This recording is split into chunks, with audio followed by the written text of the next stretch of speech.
नमस्कार, स्वागत है आपका द फोर्थ स्टेट यूट्यूब मंच पर। मेरा नाम है रविंद्र सिंह शोरान। उद्धव ठाकरे की पार्टी के साथ क्या हो रहा है? दूसरी बार टूट की तरफ बढ़ रही है। क्यों टूटने वाली है उद्धव ठाकरे की पार्टी? 6 सांसदों ने क्या बगावत कर दी है? बातचीत करने के लिए हमारे साथ जुड़ रहे हैं मुंबई से जयंत महीनकर। बहुत ही वरिष्ठ पत्रकार हैं, ज्येष्ठ पत्रकार हैं, और उनसे जानेंगे क्या स्थिति है मुंबई में, मातोश्री में इस वक्त क्या हाल है। जयंत भाई नमस्कार, बहुत बहुत स्वागत है आपका। नमस्कार।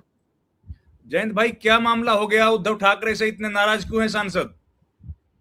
देखिए, दो चीजें हैं इसकी मेन। सबसे पहली बात तो कल खुद संजय राउत ने 15 करोड़ का एक आरोप लगाया, वो सबसे इम्पोर्टेंट है।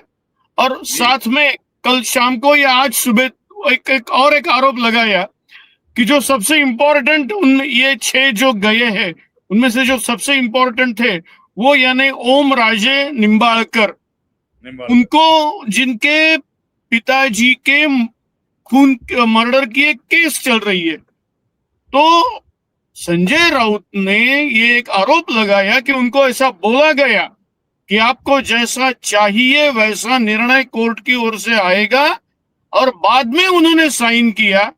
एक प्रकार से कोर्ट का भी डिसीजन जो भी होगा उसको इन्फ्लुएंस करने की बात की है।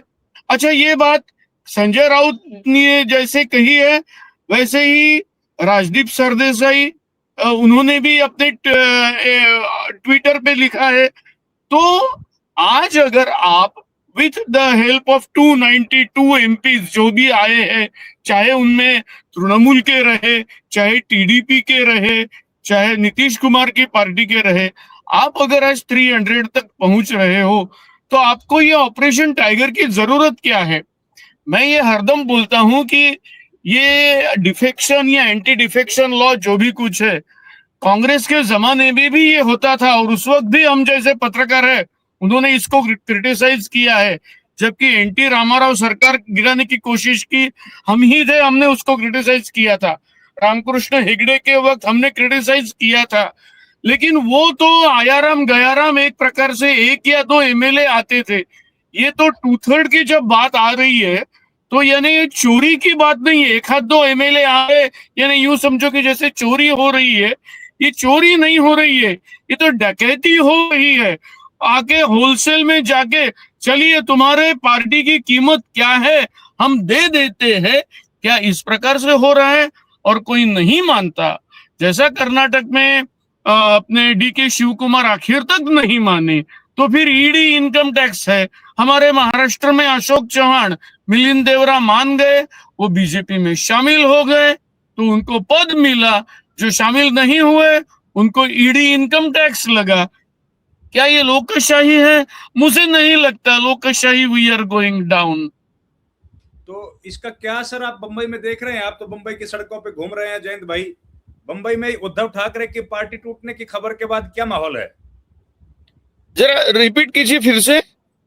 बंबई में क्या माहौल है उद्धव ठाकरे की पार्टी देखिए, टूटने की बॉम्बे खबर? का एक ऐसा है कि आखिर जो शिवसेना है उसका जो बर्थ प्लेस है वो मुंबई है।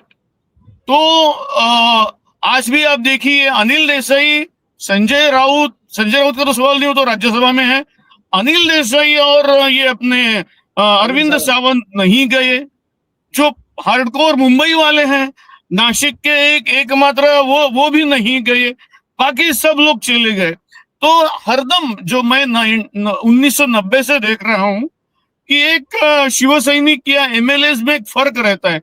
मुंबई थाना का एमएलए जो हार्डकोर बाला साहब ठाकरे का फॉलोअर रहता है, और अदर देन ये 2 सिटीज के, तो वो जरा अलग रहते हैं क्योंकि उनके रूट्स कभी कांग्रेस में रहते हैं, कभी राष्ट्रवादी में रहते हैं, और फिर यहाँ आ जाते हैं। तो ये मराठी मानुस, अस्मिता, बाला साहब ठाकरे वगैरह जो भी कुछ है वो उनको इतना ये नहीं अपील करता। तो एक हरदम फर्क रहता है।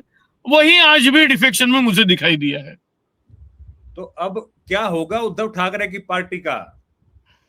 देखिए, ये एक मेरे हिसाब से एक सेकंड ब्लो है।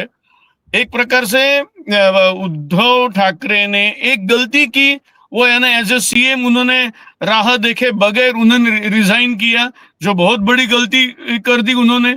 उन्होंने आखिर तक राह देखना चाहिए था। हाउस पे जो भी कुछ है होना चाहिए था, वो नहीं हुआ।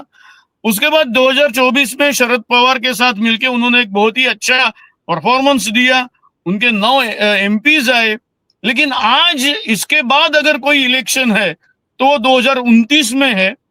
और अभी उनको रिवाइव करना, और जिस प्रकार से ये छोटी, मेरा एक अलग मुद्दा है कि जिस प्रकार से छोटी पार्टियों को उनका 2/3 नंबर बहुत कम रहता, तो एक प्रकार से एक बात चल रही है हर जगह, चाहे 28 की तृणमूल वाले रहे तो उनमें से 22 लेके आएंगे, लेकिन हम उनको डिफेक्ट करेंगे।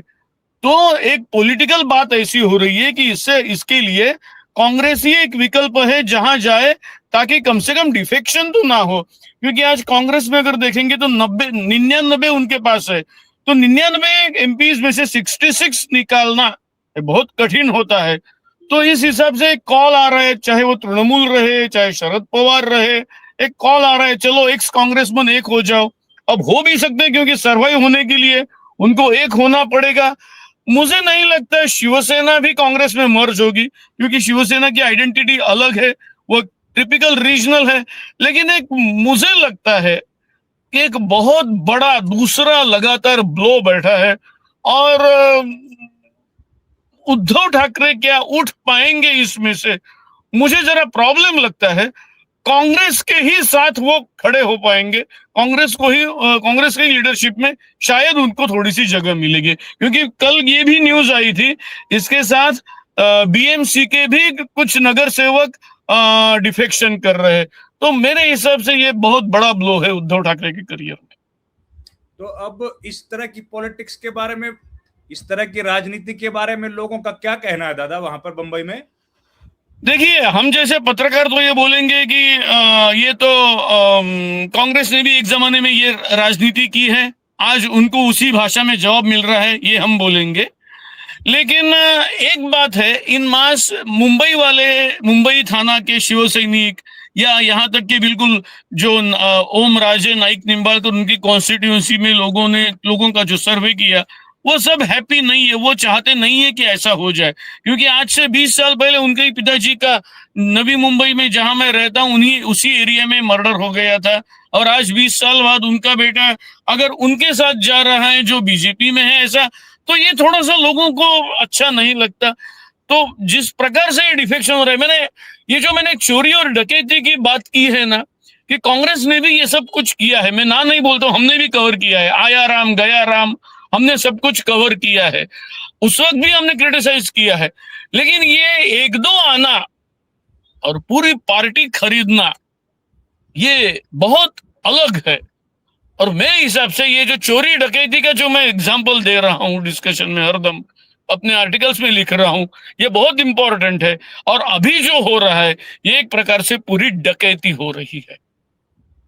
तो जयंत भाई, ये अब तो लोग कह रहे हैं कि इलेक्शंस नहीं होंगे, अखिलेश यादव ने कह दिया अब तो चुनाव भी नहीं होंगे और 2/3 मेजोरिटी हो जाएगी। तो क्या आगे इलेक्शन नहीं होंगे? अखिलेश यादव ने आरोप लगाया कि अब तो चुनाव भी नहीं हो पाएंगे, स्थिति ऐसी बन गई है। हाँ, ये आरोप कई पॉलिटिशियन, यहाँ एमआईएम के इम्तियाज जलील ने भी बताया है कि 2029 के इलेक्शन ये आखिरी होंगे, उसके बाद कोई इलेक्शन नहीं होगा। देखिए, ये तो बात सही है कि ऑटोक्रेसी चल रही है, लेकिन नेहरू, मैं थोड़ा सा आशावादी हूं, क्योंकि मैं पत्रकार हूं। और दूसरी बात, नेहरू ने जो डेमोक्रेसी की जड़ें भारत में जिस प्रकार से रखी है, हमने तो इमरजेंसी को फेस किया है। यानी मैं खुद इमरजेंसी का विक्टिम हूं, मेरे पिताजी इमरजेंसी में अरेस्ट हुए थे, तो मैं बहुत छोटा था, लेकिन मैं बहुत छोटा था, लेकिन मैं विक्टिम हूं उसका। मैं 12 साल का था, मेरे पिताजी अरेस्ट हुए थे, लेकिन हमने इंदिरा गांधी को भी डिफीट किया। और ये भारत की डेमोक्रेसी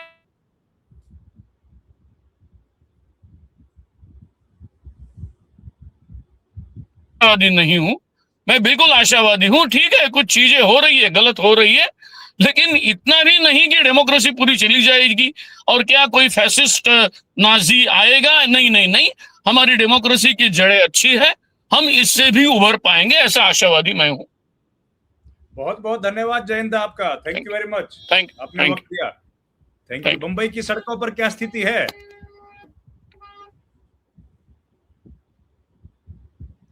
चलिए, हमारा संपर्क टूट गया है। जयंत भाई थे हमारे साथ, बंबई से जुड़े थे और उन्होंने बताया कि अभी जो स्थिति है उद्धव ठाकरे की, वो किस तरह है, ये एक बड़ा ब्लो है, राजनीति है। चलिए, बहुत धन्यवाद आप जुड़े हमारे साथ। Thank you very much. नमस्कार।